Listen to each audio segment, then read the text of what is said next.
Yeah, and so when you have, that's why the whole thing about 6-0 and they're not a legit 6-0. Last year when the Eagles got off to a good start, people were saying, well, yeah, but they should have lost those games, right? Everybody has an excuse. You win a game that you may have lost, it's like, well, they're really not that good. They should have lost. Remember the Indy game last year? Yeah. Oh, they're lucky they won. They should have lost that. Well, they didn't lose the game. Right. And just like this year, they lost games that the Atlanta game, they could have won that game. The Washington game.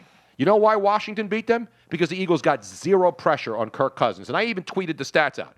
Kirk Cousins has played 6 games this year, right?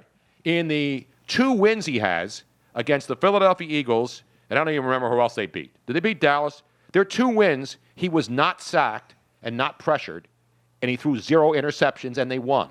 In the 4 losses of the Washington Redskins, Kirk Cousins threw 2 interceptions in each of those games, and they lost all 4 of those games where he threw 2 interceptions. Which brings me to the point about the Bradford hysteria and about the guy's thrown 5 interceptions in the end zone in 2 weeks. Right. But they won the damn games. If he threw 5 interceptions and they lose the games when he throws interceptions, that's then you can say knee-jerk reactions. Ridiculous. What the people in Washington are saying. They're already saying, oh, it's got time to make a change. Right. All fans want their quarterbacks benched when they throw interceptions and they lose the game. Mm-hmm.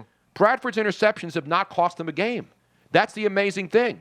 So obviously, if he keeps doing it, it will cost him a game. Right. And the other argument about, well, the Eagles haven't played anybody. Well, let me give you a little stat right here. 80% of teams stink. The whole league stinks. There's 5 undefeated teams, right? Yeah. You know how many teams have winning records, are above 500 in the rest of the NFL? So you've got 5 teams that are undefeated. How many other? Let me give you a little trivia here. How many other teams? Now, don't look it up, Joe. I can try to name them for you. There are only 5 teams in the entire NFL. Okay. Besides the undefeated teams. Okay. That have winning records. All right, here we go. Who are they? Let's go with the Atlanta Falcons. Correct. Let's go with the New York Jets. Correct. 4-1. We will go with the Philadelphia Eagles. No, they're 3. They're 500. It's got to be 5. Oh, I'm sorry. It's got to be above 500. Okay. San Diego Chargers. The San Diego Superchargers are. Where's the AFC stand? Well, no, I know Arizona definitely is. Yeah, Okay. Arizona's 4-2. Arizona got the Jets. Mm-hmm. Atlanta. Right. Oh, who else? Pittsburgh Steelers are 4-2. Right. Then you got in the NFC East, nobody's over 500. Nah. Then you've got Green Bay Packers are undefeated. Yeah. Minnesota's 3-2. The Vikings quietly, the Minnesota Vikings quietly, right? And Teddy Bridgewater is not exactly lighting it up, but they don't beat the Chiefs. They beat the Chiefs. They don't score a lot of points, but they don't give up a lot of points. Exactly. They've got a really good defense. They do have a good defense. And the Minnesota Vikings, don't sleep on the Vikings. Right. Because when you're looking at potential wild card teams, are they going to catch the Green Bay Packers in that division? No. No way. But when you talk about wild cards down the road, don't count it because you got the Falcons at 5-1 and the Panthers, obviously the 2 best teams in that division. So you assume, unless there's a collapse, that both of those teams are likely going to be in the playoffs. So the question is, who will be the second wild card in the NFC? And nobody in the NFC East is going to be a wild card team. It's going to be you win the division you're in, everybody else is out. Can we all agree on that? Yeah, absolutely. There's not going to be a wild card from the division. No, that wild card's coming out of the NFC South. Exactly. It'll either be Carolina or Atlanta, whichever one finishes second. There's just no way. It's amazing how many bad teams, how many mediocre teams there are in the NFL 6 weeks into the season. And I bring up another stat about the Eagles. They're plus 34 in point differential at 3-3. They've scored 144 points, Luigi. Mm-hmm. You know how many other teams have scored that many points in the NFC? 0? No, that is not correct. 4?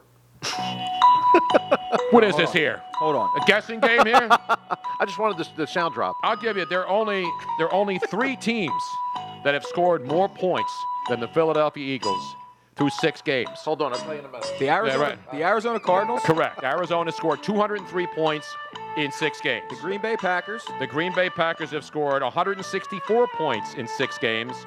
And how about... This is easy, man. No, you think it's easy. It's very easy. It may look easy. I didn't even have to look this up. It may look easy, but May it's look hard. easy, but it's hard. Thank you. The New York Giants? No.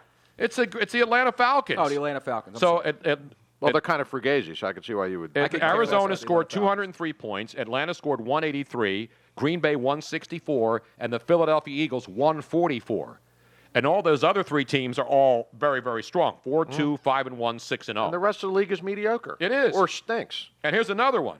The Eagles have given up 110 points in their first 6 games.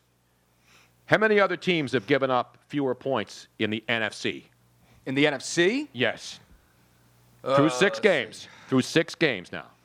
The Carolina Panthers? No, there was only one. Now, they didn't play 6. Carolina's only played 5. Okay. There's only one other team that's given had a up fewer bye. points. The Green Bay Packers, 101 in 6 games. The Eagles have given up 110 in their 6 games. So there's only one other team in the entire conference through 6 games because Vikings have given up 83. They've only played 5. Carolina's given up 94. They've only played 5, and they play the Eagles on the Sunday night game. So while all these people are panicking, you got to look at the other stats that matter. Points allowed, points given up, and the Eagles' defense is taking the ball away. Nate London.